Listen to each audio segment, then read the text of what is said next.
everybody. I'm Victoria Simmons with this week's edition of the Georgia Post Review. My co-host this week is Christy Watkins. Hi, Christy. Hey. Our guest this week is Miss Brenda Peacock, Election Supervisor for Crawford County. And she's going to tell us all about the election office and how it operates and her duties. Thank you, Miss Brenda, for being here today. Thank you. So tell us a little bit, first of all, about you. Okay, I've been a resident of Crawford County all my life, and I kind of got into this job unbeknown as to what everything was going to take place. That's usually the case. Yeah. So in 2002, I was hired as a registrar, and it was supposed to be like 3 days a week, 2 hours a day, and then I was only in charge of registration. Our past probate judge, Sarah Parrish, was the election superintendent. So then in 2005, we became a combined board, which means that we combined the elections with the registration department, and then that is when I became the election supervisor. Oh, okay. So, and how long? What year was that? 2002 as registrar, and I became supervisor in 2005. Okay, so that's 13 years. You're all ahead at it now. I don't know about that, but. So tell us about where your office is and the hours that you're open. Okay, we just moved out to our new building on 640 Georgia Highway 128, and it's the old Central Georgia Tech building, and it's a very, very nice complex. And we are there Monday through Friday, 8 to 5. Okay, yeah, that's a very nice building, a lot nicer than where you were. Yes, very, very. We're very excited about the new building. Okay, so let's get into the nuts and bolts and tell us what your office actually does. Well, depending on who you ask, I never do anything. I never do anything until we have an election, but that's absolutely not true. Yeah. But we register people to vote, and they can either come in the office, they can go online, or when they have their driver's license renewed, they can register to vote. And we change names, we change addresses, we have to determine which voting district they are in, and make sure that they are in the correct voting district according to their address. So it becomes a little bit complicated, but hopefully we get it worked out. Oh, so how many people are in your office that help you? Okay, most of the time it's just me. You know, I work 5 days a week, 8 to 5. But then when it's an election time, like right now, we're doing early voting, and I have 3 poll workers there. That's a state law.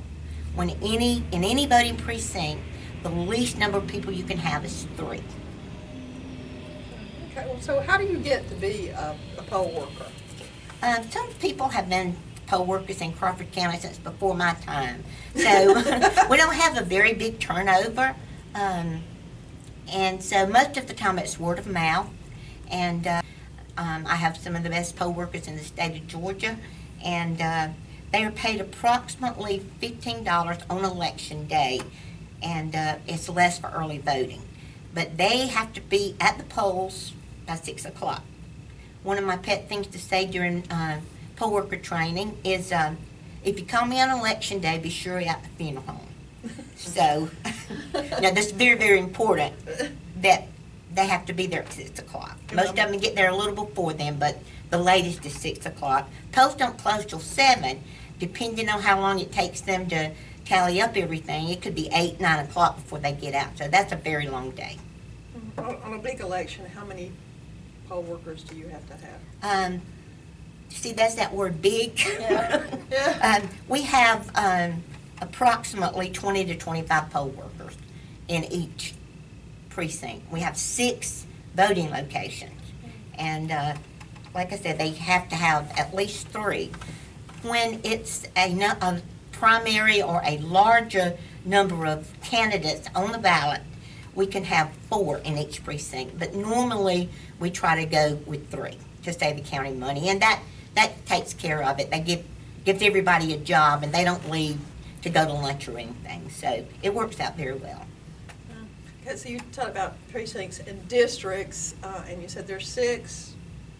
How many districts do we have? We have 6 voting locations. 6 voting locations. We actually only have 5 districts, but District 1 is divided up into 2 different voting precincts because of the land area that it covers. So, but you don't determine that, right? That's determined by the state. I do not determine that. It's changed every 10 years when the census is done, and the county commissioners are in charge of drawing these lines, and they are supposed to come out with, or their goal is to come out with at least one minority precinct in the county. And where is that in Crawford? I beg your pardon? The minority precinct, where is that? It's in 1A right now, Okay. and that's the voting precinct is Zenith Mill.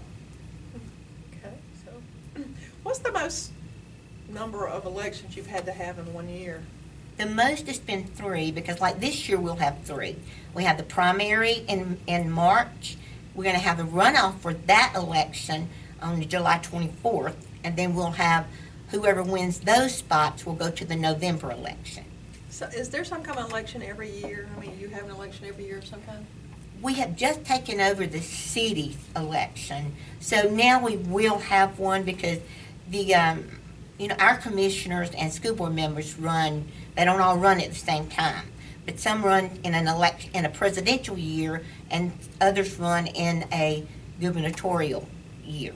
But most of the time, we have at least one, and as many as 3. Okay, and this year is a gubernatorial. Correct. Yeah. Right. So, okay. How many voters do we have in Crawford County, and what is the average voter participation? Okay, we have approximately 8,000 registered voters in Crawford County. And unfortunately, the percentage of who turns out for an election is very, very sad. It costs the county the same amount of money as if 100 people vote or 1,000 people vote. And it's so sad to us when only between 20 and 60% show up to vote. 60% being in what people call a big election year, which is a presidential election year.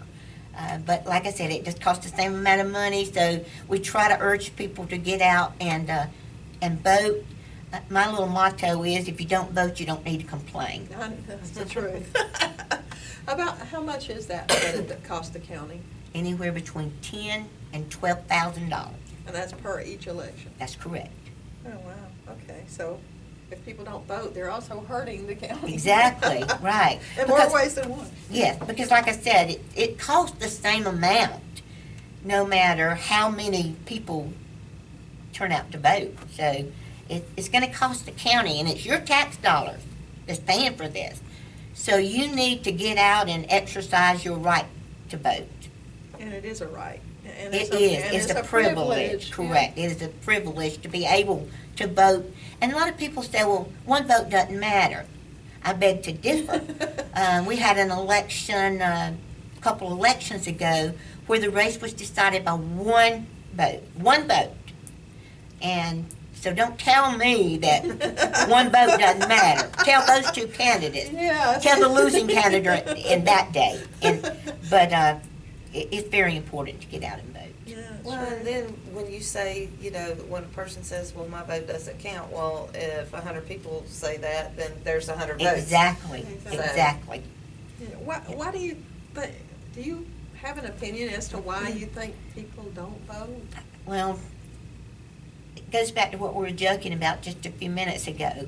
People, the majority of people do not vote unless it's their presidential year.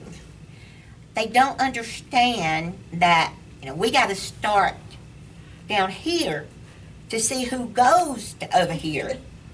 So we determine who's going to be in that presidential race. So it's every election is important. Yeah, it is. And especially our local Right. elections. That's right. Yeah, because like you said, they don't have a right to complain, but they sure do complain. Well, we won't go there. But We're all human, I guess. So they do need to start at the lower levels in their voting. Yes, So it's very yes. important. So, how much training do you have to go through for your job? I have approximately 40 hours a year. Every year. Mm-hmm. And what does that training involve? What kind of training is it? We have a registrar's convention, and we have a election convention. That goes over all the new laws, different, there's legislature up there all the time. And we're made aware of what has passed and what hasn't. We talk to other counties as to what, I think the way I do things is the only way it can be done. Well, guess what? When you talk to other people, you get new ideas, and it's very, very helpful. But we don't necessarily go to a different location to have the training. We do it online, and we do it by the telephone. So we're constantly learning something new because it changes from one year to the next as to how things are going to go. So, by the time you learn it one way, it's time to change it to another way. But we get a lot of training, and it's quality training. So tell us a little bit about how do you prepare for an election, and how much time does it involve? Okay, we have qualifying for this year we had it in March. And the candidates qualify, and I keep a list of those, and then I send that list into the Secretary of State's office, and they build the ballot. So it takes about 12 weeks from the beginning to Election Day. And, so most people think, well, okay, you're going to do this today, and then we're going to have the election tomorrow. But we have early voting is for 3 weeks every election. And we have something to do on a regular basis to get to that. Once we send in the candidates' names, the Secretary of State does what we call build the ballot. And this is a ballot. And we then have to proof that ballot. It's up to us to make sure everything's on there correctly, spelled correctly, the right title. And then we send it back to the Secretary of State's office, and they put the ballots on a CD that they send to us, and then they also send it to our printer to print the paper ballots. So it's a long, drawn-out process that has to work for Election Day to go smoothly. Plus you have to send out the mail-out ballots to the military or whoever's Right. overseas. I mean, there's a lot of work Right. that's within those 12 weeks. Right. Military ballots have to go out at least 45 days before an election. Now we're able to send the military ballots electronically. We can send the ballot to them, but they have to mail it back to us. But we try very hard to make sure that our military serving our country that gave us this freedom have a say in who is elected. That's very important, too. So, how has the electronic voting made it easier, a little easier? Yes, because I can't say a whole lot because it's been electronic voting since I've been here. But we do have different ways. I'll just give you a little bit about what goes on. As I said, the Secretary of State downloads our ballot. This has got every office that Crawford County ballots have. This is where everything else comes from. So I have to load this into our, what we call a gem server, which is only used during an election. It's a separate machine altogether. And I download that on what we call a memory card. This is the brains of that machine that you vote in on Election Day. What's listed in here is everything that was up here, is everything that was on a paper ballot. They're all duplication. But this goes into our touch screen unit, and that is what you use on Election Day. so many people say that, they're afraid that this is going to be hacked into or whatever. The voting machines that you use that this card is in are not hooked up to anything except power. They're not hooked to the internet, never hooked up to the internet, never any other outside force, only an electrical outlet. So it's kind of hard to hack into it. But now we, on election night, the poll workers shut down their machine at 7 o'clock or until the last person that was in line is voted. And they have a long process that they have to go through. When they go through that process, they bring these cards back to our office, and they are in a bag this way, like this, and it's secured. 2 people have to be with these cards at all times, and like I said, they bring it to the office, and then we put it in the machine, and we download how many votes this candidate got, and then we upload that to the Secretary of State's website, and that's available. That's what usually the paper comes to get the totals and everything from. We usually do 3 to 4 printouts on election night, and when that goes smooth, I'm a happy person. Now, how late are you there on election night usually? It really varies. Sometimes I would say till at least 9:30, 10 o'clock. Now this election coming up in July 24th, we have 3 races on the Republican ballot and 1 on the Democrat ballot. And one thing about voting now, when you go to the polls to vote this July 24th, you have to stay with the same party that you voted in the primary. So if you didn't vote in the primary, you can vote in the runoff, but you have to stay with the same party. And early voting is through this Friday for that election. That's right? correct. Through Friday at 5. Okay. What if you tally the results and a candidate is not happy and they want to protest? So what happens? How do they go about that? Okay. And what's First the procedure? They have to put their complaint in writing and bring it to our office, and then we notify the Secretary of State's office. And depending on what the problem was, they will send out investigators to try to get all the material together to make a decision. But that's not made locally. But there is a process that we go through, and like I said, it starts with a complaint in writing. Has that ever happened here before in Crawford? You know? A couple of times, but there was never anything major that happened, and a lot of times it's just breaking communication. I had a candidate one year that reported me to the Secretary of State's office because he misunderstood what I was doing. When you order a paper ballot, and you can take those applications and stand on the street corner and hand them out. The application. But that's an application to receive a ballot. And he misunderstood. So, I had to go before the state election board, but of course there was nothing to it because there was a misunderstanding.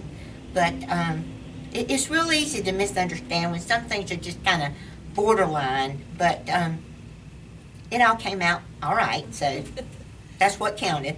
Yep, that's right. So, you have a board of elections, right? I do. How many people are on that board, and what does the board itself do? The board, we have 3 members, and the board is actually the election superintendent. Okay, I'm the election supervisor. I handle the day-to-day operations of the office.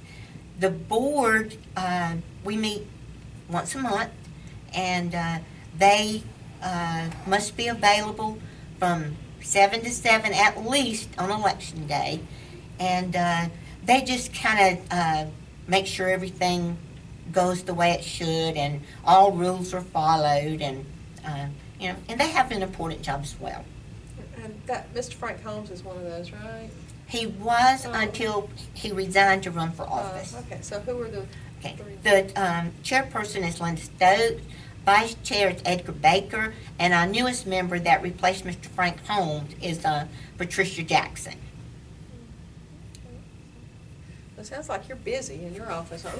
I like for people to think that anyway, but we really are. I mean, there's stuff to do all the time, and try to keep things. If we didn't do what we do between elections, we couldn't have an election. But we do the best we can, and we have some good people in Crawford County, and we appreciate each and every one of them. Every once in a while, somebody will give us the atta girl, but anyway. Well, we appreciate you. The registration cards that I used to get in the mail, I don't get them quite as often anymore. Do y'all still do that? We do, but only if you move. If something changes, you will get another precinct card. But a lot of people misunderstand what that precinct card is. It actually only tells you where you go to vote. It's not used for any ID. You don't need it on election day. But a lot of people want it, and they want to carry it in their wallet, and that's well and fine. If you don't have one and you want one, you can call the office, and we'll be glad to order you another one. But we don't send them out unless there's been a change. Okay. So how do you know that there's a change? Do they notify you? Yes. Or, okay. Yes. So if you do move, they do need to notify you. Yes, because, if you move and then you go in to vote, and you have one address on your driver's license and another one in our system, things don't jive, so we get all of that corrected, and the deaths and the felons, all that comes from the Secretary of State's office. So a lot of things that we have come from Secretary of State's office, which is good because then we know it's official. Does a representative from there come down on election day Oh, ever? yeah. They do? Yes, we've already had one that came the first week of early voting, and they observe what we're doing to make sure all the steps are being followed, that everything's legal and followed to the letter. And we will have another one, I'm sure, on election day. We never know when they're coming, but I tell my folks, we do what we're supposed to do anyway, so it shouldn't matter whether they're observing or not. So, and my coworkers do. They're top of the line. So anything else about your office you want to tell us about, or that we haven't already discussed? Not that I can think of, but if you have any questions, you can go on the Secretary of State's website. You can call us. I tell people when they ask me questions, that's job security. So just give us a call, stop by the office. We'd love for you to see our new location, or go online. And what's your phone number there at the office? 836-1877. And you were talking about the machines earlier, they have to be verified, and what's Yes. that called, LNA? Right, logic and accuracy testing, and they have to be done before every election. The same steps for every election. We have to test those to make sure that they're calibrated correctly, and the data that's in them is what's supposed to be in there. So, and that happens before every election. Before every election, the same amount of testing goes into those machines. So how do you calibrate an election machine? Okay, on the machine it has what they call targets, and you have to touch between each one of the targets to make sure, and there's several things to do on that target, but if it won't calibrate, the machine can't be used. So we got to calibrate it with the crosshairs is actually what they are. You have to. It's a very delicate process, but we have to do that to make sure that when you press a button, it's for the candidate that you actually intended to vote for. So it's kind of like your cell phone when you're sitting there trying to calibrate it because it's telling you which way to shake it. And That's right. That's right. Yeah. But basically, you're just making sure that all the finger points where That's the right. touch screen right. works right. And you announce that, and you make that, anybody can come watch as you calibrate to make sure. That's right. It has to be listed in the county organ every time we do it. So and it's open to the public. Have you ever had a problem with a machine? Well, I have one now that wouldn't calibrate, but that's no big deal because we do have extra. So we just put that one aside, and like I said, we have others too. The machines usually cost around $1,200 to $1,800. Are they supplied by the state or does your, okay. And when we got our first shipment, the state paid for those. But every one we get from then on, the county has to pay for it. And it comes out of county funds. How many machines do you have right now? We have about 40, but like I said, all of them are not in working order. But there are always some left over, so if something did happen on election day, we could replace that machine. Okay, and you have them stationed around at the different voting districts? Yeah, we assign them, when we do the LNA, we assign the voting precinct that machine goes to. Okay, how interesting. Thank you. Well, thank you, Miss Brenda. We've enjoyed having Miss Brenda Peacock as our guest this week. I've certainly learned some things about your office that I didn't know. We appreciate the job that you do, and I want to remind everybody that it's early voting this week. It ends at Friday at 5 o'clock, right? Correct. And it's for the gubernatorial runoff between Brian Kemp and Casey Cagle, and I can't remember the other one that's on there. But Lieutenant Governor? For David Bell Owl and Brad Raffensperger. So you want to go and cast your vote on Election Day. It's Tuesday, July 24th, and that's from 7 to 7. That's right.